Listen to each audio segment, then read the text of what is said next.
What's up again, guys? Brian here at 3TR, and welcome to another episode of The People's Questions, episode 63. Now, I have probably the biggest single episode of People's Questions probably to date, because I went from 2 questions from last Friday to over maybe 14, 15, or 16 for this episode, so I have a lot to go over.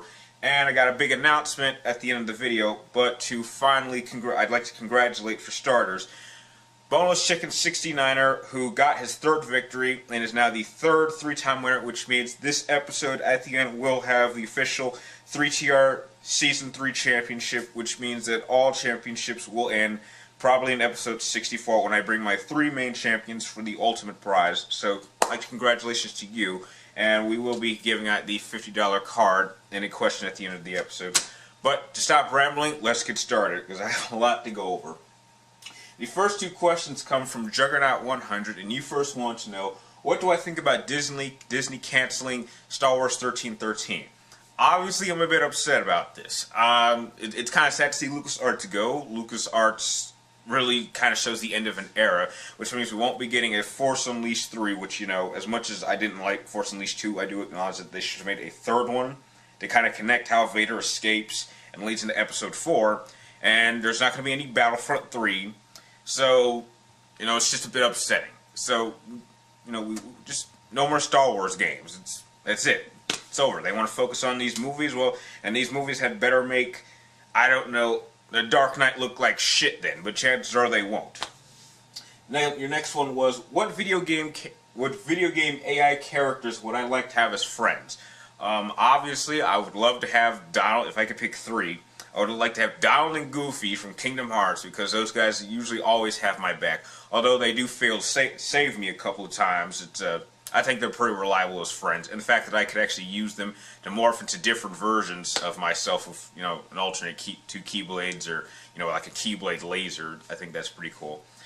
But I think the best AI friend I'd like to have is Elizabeth from BioShock Infinite. Yes, you know, my experience was kind of ruined by the ending, but the overall journey with her was really when the game got really fun. She just always had something really nice to say, and I don't know, she seems like the kind of person you want to hang out with, but I would make sure I do everything I can not to piss her off, otherwise she'd like throw me in some alternate dimension or something.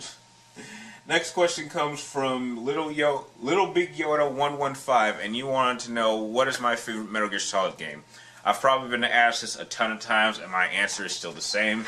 It is a dead-even tie between Metal Gear Solid 3 and Metal Gear Solid 4. I simply cannot decide which one is better, simply because each of them have additional gameplay mechanics which fit well into the point in the storyline. Like in this one, it's much more of a survival element, because you have to worry about, you know, hunting food, getting stamina, repairing injuries, and you know, there's a lot more survival-based elements in this game.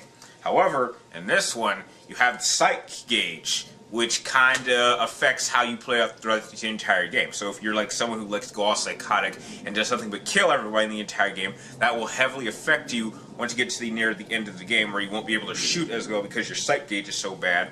And it has the auto stealth suit, which, you know, is kind of a better version of camouflage, but a lot easier to use. And in terms of story, this is just the beginning of the Metal Gear Solid story, and this is the end, and those are generally the strongest points throughout the entire Metal Gear Solid franchise. So, those 2. The next 2 questions come from Criticism Guy 2009, and you want to know, what do I think about WonderCon happening this past week in California? You know, I've never actually been to a convention myself. I definitely want to change that. I'm planning on trying to get into E3. I unfortunately had to cancel my Comic-Con trip, so I'm a bit disappointed about that. But, you know, WonderCon, it seems like one of those conventions that it would be really nice to meet some of you guys and to meet some interesting people. I know there was a couple of people on the internet that I could have met that that would have been fun to do. So, yeah, I think the conventions like that are fun to go to. I'm definitely going to try to change that next year for sure and go to as many conventions as I can. Your next question is, did I hear about the latest anime movie, Naruto, and where both universes are opposite to each other? I absolutely have no idea what that is. I don't even watch that show. If I would say the closest shows to Naruto that I would watch would be like Dragon Ball Z, Inuyasha, Yu Yu Hakusho, Ghost in the Shell, but yeah, Naruto, I generally don't watch it. That's usually something a couple of my friends watch, but it's just something I never could actually get into. Next question comes from DL1122, and you want to know, can the Iron Man franchise survive without Robert Downey Jr.? Yes, absolutely, of course it can. There is absolutely no actor who could play a superhero that would kill the franchise. Batman survived just fine without Michael Keaton. Superman, in a sense, I believe, will survive long after Christopher Reeves. Maybe Wolverine could survive without Hugh Jackman, although if Hugh Jackman were to die, I personally would not like anyone to play Wolverine again since he does that character so well. But in terms of Iron Man, yeah, I mean, don't get me wrong. Robert Downey Jr. is a perfect choice for Tony Stark because he kind of, in real life, is a version of Tony Stark. But the fact that he is one version of Tony Stark, he really doesn't embody all the different versions of Tony Stark. And, you know, there are several different storylines that not even these movies don't really tell very well. They're telling one side of the character when there's a much darker side, which I find a much more interesting version of Tony Stark, which this Robert Downey Jr. just probably couldn't pull off as well. So there's definitely room for new actors to bring their own interpretation of the character and then, you know, bring their own taste of the character in terms of future Marvel movies. So yes, I think it will survive. Next 3 questions come from Wolfman4433, and yet your first question actually ties in with another person, Tranquilico Man, and you both asked, what are my thoughts on the Arkham Origins announcement? At this point in time, I'm not too excited about Batman, simply because I think Batman is being a bit overused. I don't know why everything has to revolve around Arkham. There's so many other storylines that are a lot better than Arkham that they could work on. And it's just the whole bias of wanting to make Batman the single most popular superhero of this generation. I mean, I understand that Batman is popular, but I'd really like DC and whoever's working on these games to work on other superheroes. Like, you know, make a great Superman movie. Superman should be easy. It should be even more fun because you can fly all around. I really like to see a great Wonder Woman game.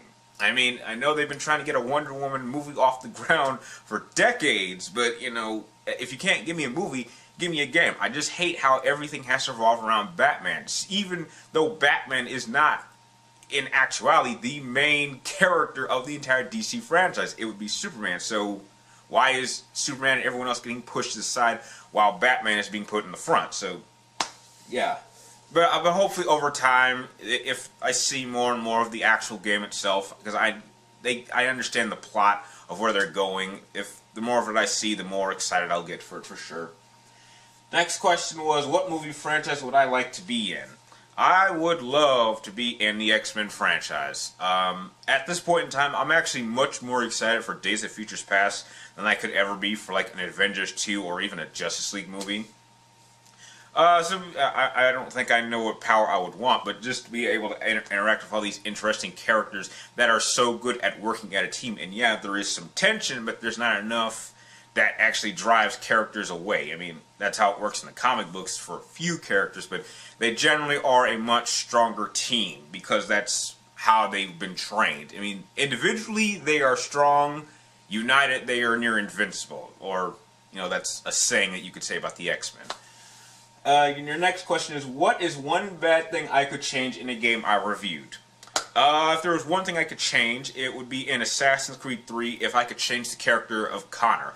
I really did not like Connor's character in Assassin's Creed 3.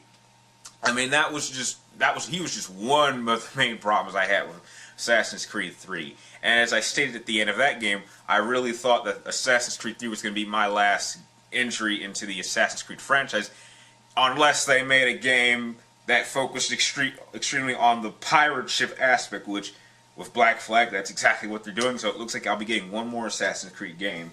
So, getting rid of Connor in Assassin's Creed 3 and adding a different character, that's what I would change. The next questions come from Mike Styles, and you want to know, do I believe the video game industry may crash soon? Absolutely not. It's probably the most successful franchise, or, you know, in industry to date. I mean, it makes more money than the movie industry, and there is no sign of that going anywhere. I think the problem we may run into in the future is that as games and systems get more advanced, companies will tend to lose money because, you know, you have the whole PlayStation incident. As in, at first, it's at the PlayStation 3 was at such high price that not many people were going to buy them. And then when they did the price drop to, you know, $400 and $300, the PlayStation was actually losing money because it was costing more to make the system than they were actually selling it for. So we may get to a point where they're going to make a system that is so powerful and so expensive to make, and they have to drop it down to a price range so us normal people can get it, that will cause them to lose money.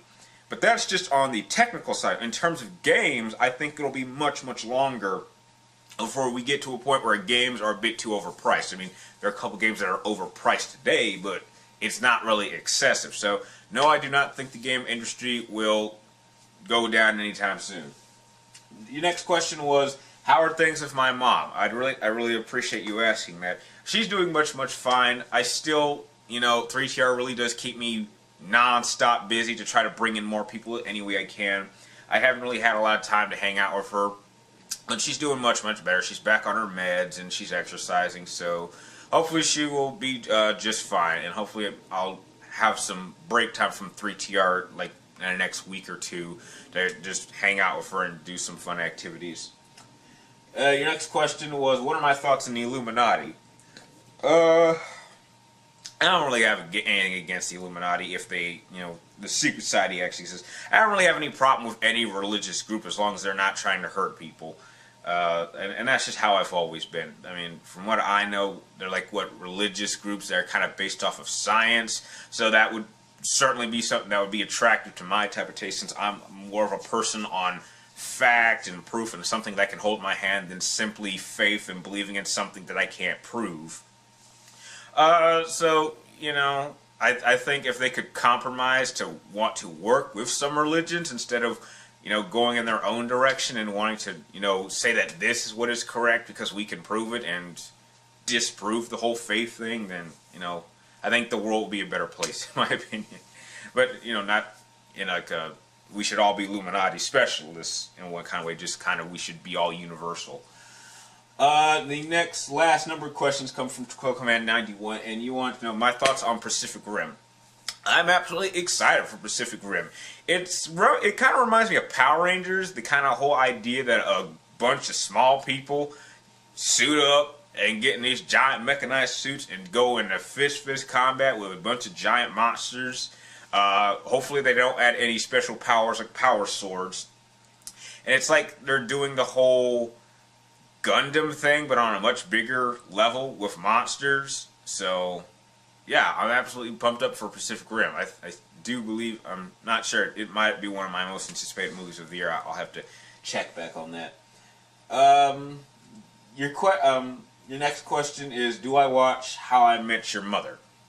I've seen a couple episodes. I'm not the biggest fan of that show. I am aware that it is a funny show. I just, you know, if it's ever on TV and there's nothing else on, I'll certainly watch it.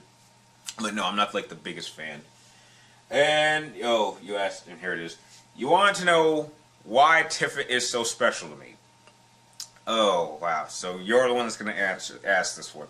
Okay, Tifa is special to me because she is literally the first video game character I ever had a crush on as a kid, like around like 7 years old. The only other female I ever had a crush on before her was probably the Pink Ranger Kimberly, but, you know, what kid my age didn't have a crush on Kimberly? I mean, come on.